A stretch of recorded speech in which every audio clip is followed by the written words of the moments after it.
છાયાના દ્રષ્ટાંતે ધ્યાનનું. સ્વામિનારાયણ હરે સંવત 1885 મહાસુદી ચોથને દિવસ સાંજને સમયે શ્રીજી મહારાજ શ્રી ગરડા મધ્યે દાદા ખાચરના દરબારમાં આથમણા દ્વારના ઓરડાની ઓસરીએ ઢોલિયા ઉપર વિરાજમાન હતા ને માથે ધોળો ફેંટો બાંધ્યો હતો ને ધોળો ખેસ પહેર્યો હતો તથા રાતીકોરનું વિલાયતી ધોળું ધોતિયું ઓઢ્યું હતું ને પોતાના મુખારવિંદની આગળ પરમહંસ તથા દેશ દેશના હરિભક્તની સભા ભરાઈને બેઠી હતી અને વાજા વગાડીને કીર્તનનું ગાન પરમહંસ કરતા હતા. તે હરી મેરે હારલ કી લખરી એ કીર્તન ગાઈ રહ્યા ત્યારે મહારાજે કહ્યું છે, જમુના કે તીર ઠાડો એ કીર્તન ગાઓ. પછી એ કીર્તન ગાવા લાગ્યા ત્યારે એવા સમયમાં શ્રીજી મહારાજ બહુવાર વિચારી રહ્યા ને પછી બોલ્યા, જે હવે કીર્તન રાખો, અમે આ એક વાર્તા કરીએ છીએ. તે છે તો થોડીક પણ ધ્યાનના કરનારાને બહુ ઠીક આવે એવી છે ને તે વાત કોઈ દિવસ અમે કરી નથી. પછી વળી નેત્રકમળને મીચીને વિચારી રહ્યા ને પછી બોલ્યા, જે કોટી કોટી ચંદ્રમા, સૂર્ય, અગ્નિ તેના જેવો તેજનો સમૂહ છે ને તે તેજનો સમૂહ સમુદ્ર જેવો જણાય છે એવું બ્રહ્મરૂપ તેજોમય જે ભગવાનનું ધામ, તેને વિશે જે પુરુષોત્તમ ભગવાનની આકૃતિ રહી છે ને તે આકૃતિમાંથી એ પોતે ભગવાન અવતાર ધારે છે. અને એ ભગવાન કેવા છે તો ક્ષર અક્ષર થકી પર છે ને સર્વ કારણના પણ કારણ છે ને અક્ષરરૂપ એવા જે અનંત કોટી મુક્ત તેમણે સેવ્યા છે ચરણકમળ જેના એવા છે. અને એવા છે એ ભગવાન તે જ પોતે દયાએ કરીને જીવોના પરમ કલ્યાણ કરવાને અર્થે હમણાં પ્રગટ પ્રમાણ થકા તમારી સર્વેની દ્રષ્ટિને ગોચર સાક્ષાતપણે વર્તે છે. માટે તે જે ધામમાં રહી મૂર્તિ ને આ પ્રગટ શ્રી કૃષ્ણની મૂર્તિ તેમાં અધિકપણે સાદ્રશ્યપણું છે.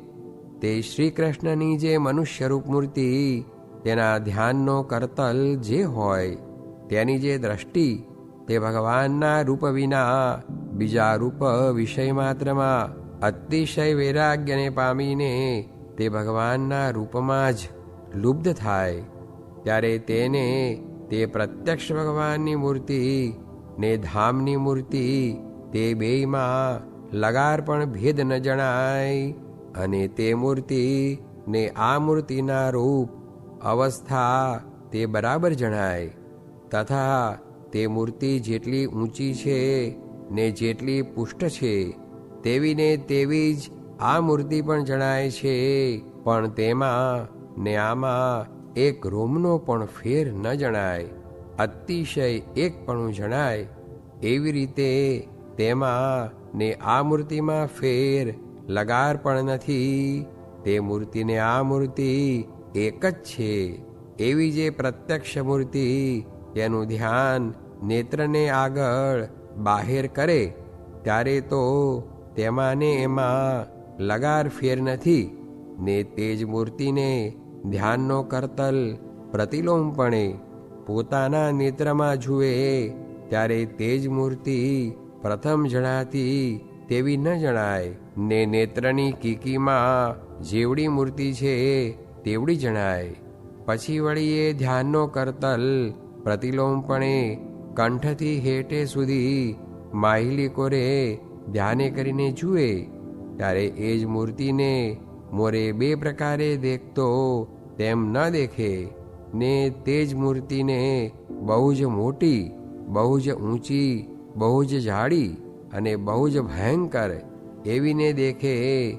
જેમ મધ્યાહ્ન કાળનો સૂર્ય હોય ત્યારે છાયા પુરુષના શરીર બરોબર હોય અને તે જ સૂર્યને આત્મ્યાટાણું થાય ત્યારે છાયા મોટી લાંબી થાય, પણ પુરુષના શરીર પ્રમાણે નથી રહેતી, તેમ તે મૂર્તિ પણ પૂર્વે કહી તેવી મોટી થાય.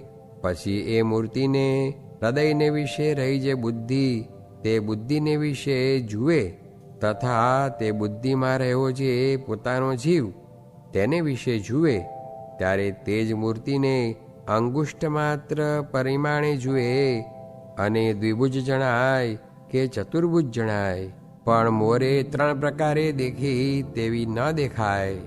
અને પછી વળી એ ધ્યાનના કરતલને પ્રતિલોમપણે પોતાના જીવથી પર કોટી કોટી સૂર્ય, ચંદ્ર, અગ્નિના તેજના સમૂહને વિશે એ મૂર્તિ જણાય છે.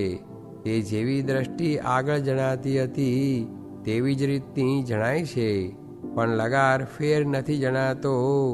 માટે ગુણાતીત એવું જે અક્ષરધામ, તેને વિશે જે મૂર્તિ છે તે જ મૂર્તિ પ્રત્યક્ષ છે, એ બેમાં ફેર નથી.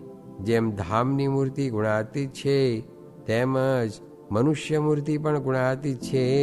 અને પૂર્વે જે મૂર્તિમાં ફેર પડ્યો તે તો ગુણમય એવા જે સ્થાનક તેણે કરીને પડ્યો, તે નેત્રમાં સત્વગુણ, અને કંઠમાં રજોગુણ, અને બુદ્ધિમાં રહ્યો જે જીવ તે પણ ગુણમય છે. એમ વાર્તા કરીને પછી બોલ્યા જે મોરે ગાતા હતા તે કીર્તન ગાઓ. એવી રીતે શ્રીજી મહારાજે પોતાના પુરુષોત્તમ સ્વરૂપના નિરૂપણની વાર્તા પરોક્ષપણે કરીને કહી. ઇતિ વચનામૃતમ.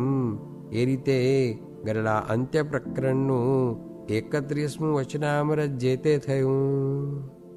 સાધન કરી કરીને મરી જાય તો પણ વાસના ટળે નહીં, એ તો મોટા અનુગ્રહ કરે ત્યારે જ ટળે છે. સ્વામિનારાયણ અરે સ્વામીએ વાત કરી છે, આપણું તો દર્શન કરશે તેનું કલ્યાણ થશે, પણ બહુ મહિમા કહીએ તો કોઈ વર્તમાન પાડે નહીં. ને આ તો મુક્તે દેહ ધર્યા છે, ને વાસના જેવું જણાય છે, તે તો દેહ ધર્યો તેનો ભાવ જણાય છે, નીકળતો દેહ રહે નહીં. સ્વામિનારાયણ અરે સ્વામીએ વાત કરી છે, આ તો અનંત ભગવાનના ભગવાન છે એટલું જ કહીએ છીએ. એથી આગું કેટલું કહીએ, તે આપણા ઘરમાં આવીને બેઠા છે. આ તો કૂબામાં જેમ હાથી બાંધે છે તેમ છે. સ્વામિનારાયણ અરે સ્વામીએ વાત કરી છે, ભગવાનને જેની કસર ટાળવી હોય તેને આ લોકમાં જન્મ ધરાવીને અજ્ઞાની કરી નાખે, ને તે અતિ દીન થઈ જાય, ને તેને પછી એવું થાય છે મારું કલ્યાણ શી રીતે થશે, એવું કરાવીને કસર ટળાવે. સ્વામિનારાયણ અરે સ્વામીએ વાત કરી છે, ભગવાનની મૂર્તિને ચિંતામણી કહી છે, તે એમ સમજાણું છે કે નથી, એ પ્રશ્નનો ઉત્તર કર્યો છે. ચિંતામણી તો ખરી, પણ બાળકના હાથમાં છે. સ્વામિનારાયણ અરે સ્વામીએ વાત કરી છે, વાલીને ભાઈની સ્ત્રી રાખ્યા બાબત માર્યો, ને વળી ભક્ત કહેવાનો, તેથી તેનો મોક્ષ કર્યો. સ્વામિનારાયણ હરે સ્વામીએ વાત કરી છે, સમાધિમાં સ્વરૂપ દેખાય છે તે કાર્ય છે, ને પ્રગટ મનુષ્ય રૂપ છે તે કારણ છે. સ્વામિનારાયણ હરે સ્વામીએ વાત કરી છે, આપણને ભગવાન તથા સાધુ મળ્યા છે ને ઓળખાણા છે, તેથી કાંઈ કરવું રહ્યું નથી, પણ શાંતિ થતી નથી. તેનું કારણ એ છે જે વિષયમાં રાગ છે, જે મનનું ધાર્યું કરવું તથા આજ્ઞા લોપાય તથા અજ્ઞાન, એ ત્રણે કરીને શાંતિ થતી નથી. સ્વામિનારાયણ હરે સ્વામીએ વાત કરી છે, જન્મ થયા મોર શાદી ક્યાંથી લખાય, તેમ પુરુષોત્તમ આવ્યા નહોતા તેની વાત શાસ્ત્રમાં ક્યાંથી લખાણી હોય. સ્વામિનારાયણ હરે સ્વામીએ વાત કરી છે, જેતલપુરના માહોલમાં મુક્તાનંદ સ્વામી આદિક પરમહંસને શ્રીજી મહારાજે પૂછ્યું છે, અમે જે ધામમાં જઈએ છીએ તે ધામમાં તમારા વખાણ થાય છે, ને જે શાસ્ત્ર સાંભળીએ છીએ તે શાસ્ત્રમાં પણ તમારા વખાણ થાય છે. તે તમારામાં એવી શી મોટપ છે જે સર્વે ઠેકાણે તમારા વખાણ કરે છે. એમ કહીને શ્રીજી મહારાજ બોલ્યા છે, તુંબડી ફૂટી જાય તો તમને સાજી કરતા આવડે? ત્યારે મુક્તાનંદ સ્વામીએ કહ્યું છે, ના મહારાજ. પછી મહારાજે કહ્યું છે, તમે તમારી મોટપને જાણતા નથી. એમ કહીને બોલ્યા છે, લ્યો અમે તમારી મોટપને કહીએ છીએ જે આ 50 કોટી યોજન પૃથ્વી છે, તેથી 10 ગણું જળ છે, તેથી 10 ગણું તેજ છે, તેથી 10 ગણો વાયુ છે, તેથી 10 ગણો આકાશ છે, તેથી 10 ગણો અહંકાર છે, તેથી 10 ગણું મહત્તત્વ છે, તેથી અનંત ગણી પ્રકૃતિ ને પુરુષ છે, ને તેથી અનંત ગણું અક્ષરધામ છે. તે ધામમાંથી લાખ મણ લોઢાનો ગોળો પડતો મૂકીએ, તે વાયુને લેરખે ઘસાતો ઘસાતો પૃથ્વી ઉપર આવે ત્યારે રજમેળો રજ થઈ જાય, એટલે છેટે અક્ષરધામ છે. પણ જો અહીં અલ્પ જેવો જીવ હોય ને તમે એમ ધારો જે આ જીવ અષ્ટ આવરણ પાર જે અક્ષરધામ તેમાં જાય તો તત્કાળ જાય. એવું તમારા સંકલ્પમાં બળ છે. જેમ જંતરડામાં ઘાલીને પાણો ફગાવી નાખે તેમ તમે પણ જે જીવને અહીંથી અક્ષરધામમાં ફગાવો તેને ત્યાં જાતા વચમાં કાળ માયાદી કાંઈ આડું આવી શકે નહીં. એવું તમારા કાળામાં બળ છે, પણ તમે તમારી મોટપને જાણતા નથી. વળી તમ જેવા જે સંતને કોઈ ભાવે કરીને જમાડે તેને કોટી યજ્ઞનું પુણ્ય થાય છે ને તેનો મોક્ષ થાય છે. ને તમારા ચરણનો કોઈ સ્પર્શ કરે છે તેના કોટી જન્મના પાપ નાશ પામે છે. ને તમને ભાવે કરીને જે વસ્ત્ર ઓઢાડે છે તેનું પરમ કલ્યાણ થાય છે. ને તમે જે નદી તળાવ કૂવા તેને વિશે નાઓ છો તે સર્વે તીર્થરૂપ થાય છે. ને તમે જે વૃક્ષ તળે બેઠા હો ને જે વૃક્ષનું ફળ જમ્યા હો તે સર્વેનું રૂડું થાય છે. ને તમારા કોઈ ભાવે કરીને દર્શન કરે છે ને કોઈ તમને ભાવે કરીને નમસ્કાર કરે છે તે સર્વેના પાપનો ક્ષય થાય છે. ને વળી તમે જેને ભગવાનની વાત કરો છો ને કોઈને નિયમ ધરાવો છો તેનો મોક્ષ થાય છે. ઇત્યાદિ જે સર્વ તમારી ક્રિયા છે તે નિર્ગુણ છે ને જીવના કલ્યાણને અર્થે છે. ને આવો જે તમારો મહિમા તે શેણે કરીને છે તો સર્વ થકી પર જે અક્ષરધામ તેના પતિ એવા જે આ પ્રત્યક્ષ પુરુષોત્તમ ભગવાન તેની તમો સર્વેને સાક્ષાત્કાર પ્રાપ્તિ થઈ છે. ને તે પુરુષોત્તમનો તમારે દ્રઢ આશરો થયો છે. ને પુરુષોત્તમ આ તમારી સભામાં આવીને બેઠા છે ને તમોને પોતાની મૂર્તિનું પ્રત્યક્ષ સુખ આપે છે. માટે હવે તમારે કાંઈ કરવું રહ્યું નથી. ને જેવી અક્ષરધામના મુક્તને પુરુષોત્તમ ભગવાનના સુખની પ્રાપ્તિ થઈ છે તેવી તમારે પણ આ પ્રત્યક્ષ પુરુષોત્તમના સુખની પ્રાપ્તિ થઈ છે. તે પુરુષોત્તમના સંબંધે કરીને આવી તમારી મોટપ છે. ને વળી અનંત કોટી બ્રહ્માંડમાં અમારું કર્યું થાય છે ને અમારે પ્રતાપે કરીને તમારું પણ અનંત કોટી બ્રહ્માંડમાં કર્યું થાય છે, પણ તેને તમે જાણતા નથી. તે આવા અસમર્થ રાખ્યા તેનું શું કારણ છે? તો આ પ્રત્યક્ષ ભગવાનનું સુખ લેવાને અર્થે તમારું સામર્થ્ય રૂંધી રાખ્યું છે. ને જે તમારું સામર્થ્ય છે તેવું જો હું દેખાડું તો તમારે આ લોકમાં કોઈની ગણતી જ આવે નહીં. તેણે કરીને કોઈ જીવનું કલ્યાણ પણ થાય નહીં.